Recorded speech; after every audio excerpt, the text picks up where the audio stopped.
사랑이라는 감정은 때로 우리를 눈멀게 한다. 나는 36살 바이올리니스트 민호. 평생 음악만 바라보며 살아온 나에게 찾아온 첫사랑은 달콤했고 눈부셨고 완벽해 보였다. 하지만 그 완벽함 뒤에 숨겨진 진실은 내가 상상했던 것보다 훨씬 더 잔혹했다. 이것은 내가 사랑이라 믿었던 것들이 무너지고 진짜 사랑이 무엇인지 깨닫게 된 이야기다. 학원 제자의 학부모 모임이 있어서 나는 어쩔 수 없이 참석했다. 솔직히 이런 자리가 불편했다. 나는 사람들과 어울리는 것보다 연습실에서 바이올린을 켜는 게 훨씬 편한 사람이었으니까. 하지만 그날 그 자리에서 나는 그녀를 만났다. 지연이었다.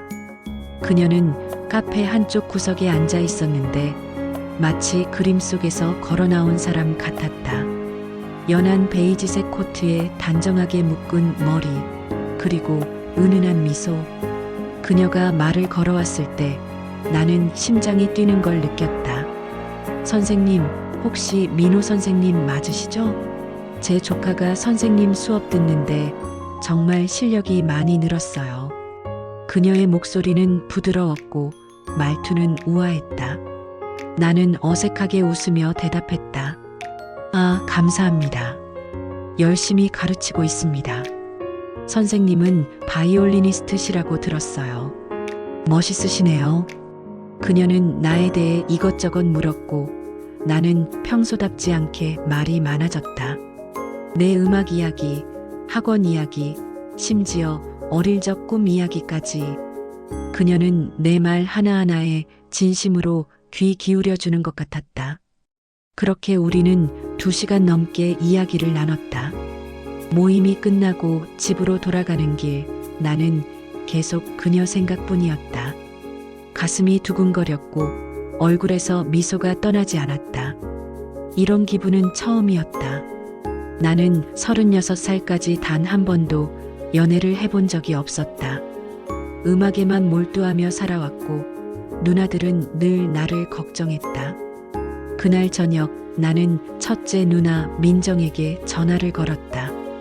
누나, 나 오늘 좋은 사람 만났어. 민정은 놀란 목소리로 물었다. 뭐? 민호야, 너 지금 뭐라고 한 거야? 나 연애할 것 같아. 정말 멋진 사람이야. 전화기 너머로 누나의 환호성이 들렸다.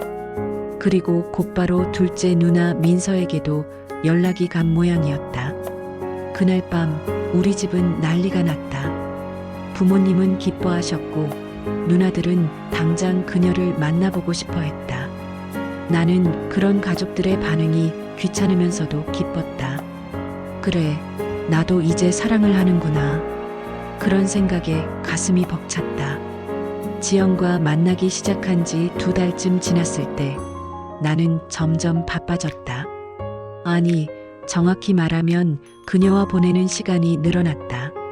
학원이 끝나면 그녀를 만났고 주말에도 그녀와 함께 있었다.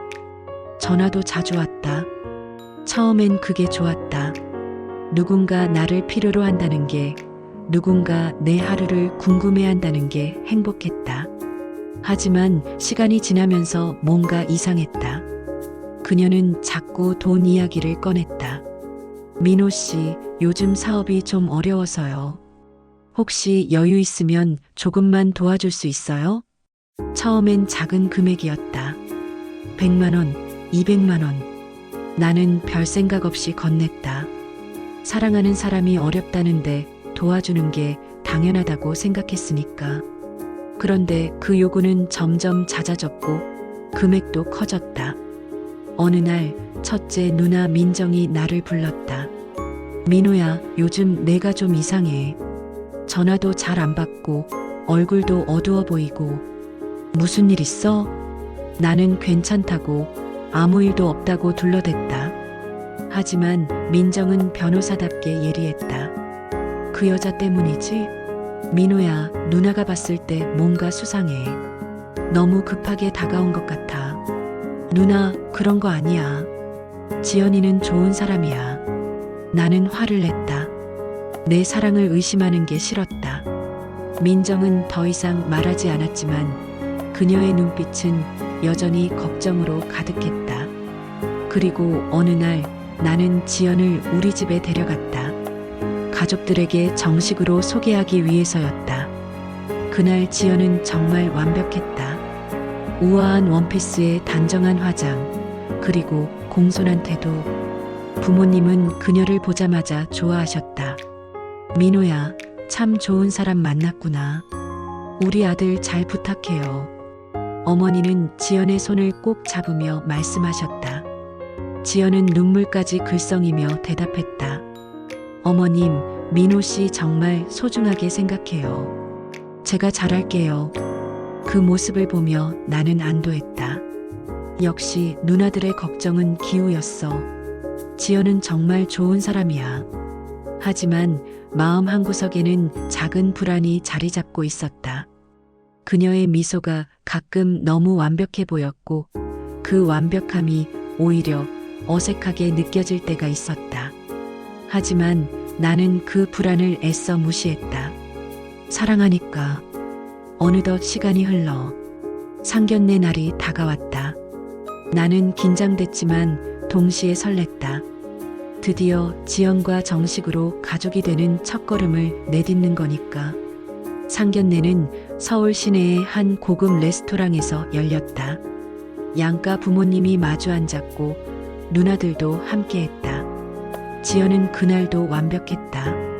그녀는 우리 부모님께 정중하게 인사했고 대화도 능숙하게 이끌었다. 그녀의 부모님도 점잖아 보였다. 아버지는 사업가처럼 보였고 어머니는 고상한 분위기였다. 민호 씨, 저희 딸 잘 부탁드립니다. 이 아이가 좀 철이 없어서요. 지연의 어머니가 웃으며 말했다. 나는 고개를 숙이며 대답했다. 아닙니다. 제가 잘 모시겠습니다. 식사가 끝나고 우리는 약혼식 날짜를 정했다. 석 달 후 가을이었다. 모두가 환호했고 나는 세상에서 가장 행복한 사람이 된 것 같았다. 하지만 그날 첫째 누나 민정이 뭔가 이상하다는 표정을 지었다. 나중에 민정이 나를 따로 불렀다. 민호야, 그 여자 시계 봤어? 그리고 가방? 응? 왜? 그거 짝퉁이야. 내가 명품 좀 아는데 확실해. 나는 당황했다. 누나, 그럴 리 없어. 지연이 그런 거 할 사람 아니야. 아니, 민호야. 누나가 잘못 본 걸 수도 있지만 조심해. 뭔가 수상해. 나는 민정의 말을 믿고 싶지 않았다. 하지만 그날 이후로 지연을 볼 때마다 그녀의 물건들이 신경 쓰였다. 화려한 시계, 명품 가방, 고급스러운 옷들. 그런데 왜 짝퉁일까? 아니야, 누나가 잘못 본 거야. 나는 스스로를 다독였다. 하지만 불안은 점점 커져갔다. 약혼식을 한 달 앞두고 지연이 나를 찾아왔다. 그녀의 표정은 심각했고 목소리는 떨리고 있었다. 민호 씨, 미안해요. 사실 말하기 정말 어려운데 사업이 위기예요. 투자금이 필요한데 은행에서 대출이 안 나와서요. 혹시 도와줄 수 있어요? 얼마나 필요한데? 1억 5천만 원이요. 정말 미안해요. 꼭 갚을게요. 약속할게요. 나는 충격을 받았다. 1억 5천만 원. 그건 내가 평생 모은 돈이었다. 학원에서 번 돈, 연주로 번 돈, 부모님이 주신 돈까지 모두 합쳐서 겨우 모은 금액이었다. 하지만 지연의 눈빛은 간절했고 나는 거절할 수 없었다. 알았어. 내가 도와줄게. 정말요? 고마워요, 민호 씨. 사랑해요. 그녀는 울면서 나를 껴안았다. 나는 그 순간 내가 옳은 일을 하고 있다고 믿었다. 사랑하는 사람을 돕는 게 뭐가 잘못됐겠어. 나는 다음 날 바로 은행에 가서 돈을 찾았고 지연에게 건넸다. 하지만 그 이후로 뭔가 달라졌다. 지연의 태도가 차갑게 변했다. 전화도 뜸해졌고 만나자는 말도 줄어들었다. 나는 불안했다. 지연아, 무슨 일 있어? 아니요, 그냥 바빠서요. 사업 때문에. 그녀의 대답은 차가웠다. 나는 가슴이 답답했다. 뭔가 잘못됐다는 걸 느꼈지만 어떻게 해야 할지 몰랐다. 그리고 며칠 후 그녀는 다시 돈을 요구했다. 민호 씨, 미안한데 조금만 더 도와줄 수 있어요? 이번이 마지막이에요. 나는 그때 알았다. 이게 끝이 아니라는 걸. 하지만 나는 이미 너무 깊이 빠져 있었다. 거절할 수가 없었다. 내 얼굴에서 환한 미소는 사라졌고 거울을 볼 때마다 낯선 내가 보였다. 두 번째 요구가 왔을 때 나는 더 이상 줄 돈이 없었다. 나는 지연에게 솔직하게 말했다. 지연아, 미안해. 나 더 이상 돈이 없어. 이미 너에게 다 줬어. 그 순간 그녀의 얼굴이 변했다. 부드럽던 표정은 사라지고 차갑고 날카로운 눈빛이 나를 쏘아봤다. 뭐라고요? 돈이 없다고? 그럼 뭐 어떻게 하라는 거예요? 나 지금 망하게 생겼어요. 지연아, 진정해. 내가 다른 방법을 찾아볼게. 다른 방법? 당신 부모님한테 빌려요. 아니면 누나들한테. 그건 안 돼. 가족들한테는 말할 수 없어. 왜요? 당신 날 사랑한다면서요? 이게 사랑이에요? 그녀는 소리를 질렀고 심지어 내 팔을 세게 밀었다. 나는 벽에 부딪혀 어깨를 다쳤다. 통증보다 더 큰 건 마음의 상처였다. 내가 사랑했던 사람이 이런 사람이었나? 나는 믿을 수 없었다. 며칠 후 둘째 누나 민서가 나를 찾아왔다. 그녀는 내 얼굴을 보자마자 화를 냈다. 민호야, 너 얼굴에 멍든 거 뭐야? 그 여자가 그랬어? 아니야, 누나. 내가 넘어져서 그래. 거짓말하지 마. 누나가 바보야? 당장 말해. 무슨 일이야? 나는 더 이상 숨길 수 없었다. 누나들 앞에서 나는 모든 걸 털어놨다. 돈 이야기, 지연의 변한 태도, 그리고 폭력까지. 말을 하는 동안 눈물이 멈추지 않았다. 누나, 나 이제 결혼 못할지도 몰라. 나 정말 바보야. 민서는 나를 꼭 안아주었다. 그리고 첫째 누나 민정도 달려왔다. 그들은 나를 위로했지만 동시에 분노로 가득 차 있었다. 나는 그날 내가 얼마나 무너져 있었는지 깨달았다. 누나들은 움직이기 시작했다. 첫째 민정은 변호사답게 지연의 신상을 조사했고, 둘째 민서는 국가정보국에서 일하는 남편의 도움을 받아 그녀의 뒷배경을 파헤쳤다. 며칠 후 민정이 나를 불렀다. 민호야, 앉아. 지금부터 내가 말하는 거 충격받을 수도 있어. 무슨 일인데? 그 여자 지연이라고 했지? 걔 전과자야. 사기죄로 2번이나 기소됐어. 그리고 지금도 다단계 조직이랑 연루돼 있어. 나는 숨이 막혔다. 믿을 수가 없었다. 누나, 그럴 리 없어. 뭔가 착오가 있는 거 아니야? 착오가 아니야. 여기에 증거 다 있어. 그리고 민서가 조사한 거 봐봐. 저 여자 주변에 똑같은 수법으로 돈 뜯긴 사람들이 수두룩해. 민서가 서류를 내밀었다. 거기엔 지연의 정과 기록, 피해자들의 진술, 그리고 그녀가 속한 조직의 구조까지 모두 나와 있었다. 나는 그 서류를 보며 무너졌다. 내가 사랑했던 사람은 처음부터 거짓이었구나. 민호야, 울지 마. 이제 우리가 나설 차례야. 민정이 내 어깨를 토닥이며 말했다. 민서도 고개를 끄덕였다. 민호야, 저 여자 가만 안 둘 거야. 우리가 다 해결해 줄게. 그날 밤 나는 혼자 방에 앉아 울었다. 분노도 있었고 슬픔도 있었고 무엇보다 나 자신이 한심했다. 하지만 동시에 누나들이 있다는 게 감사했다. 그들이 없었다면 나는 어떻게 됐을까? 명절이 다가왔다. 추석이었다. 우리 가족은 모두 모였고 분위기는 차분했다. 하지만 그날 지연이 나타났다. 그녀는 뻔뻔하게 우리 집 문을 두드렸다. 민호 씨, 나예요. 문 좀 열어줘요. 나는 문을 열었다. 그녀는 여전히 화려한 옷을 입고 있었지만 그 아름다움은 더 이상 내 눈에 들어오지 않았다. 무슨 일이야? 투자금이 다시 필요해요. 이번엔 정말 큰 기회가 왔어요. 당신도 함께 투자하면 큰 돈 벌 수 있어요. 그 순간 거실로 나온 민정이 말했다. 지연 씨, 이제 그만하시죠. 우리 다 알아요. 지연의 얼굴이 굳었다. 뭘 안다는 거예요?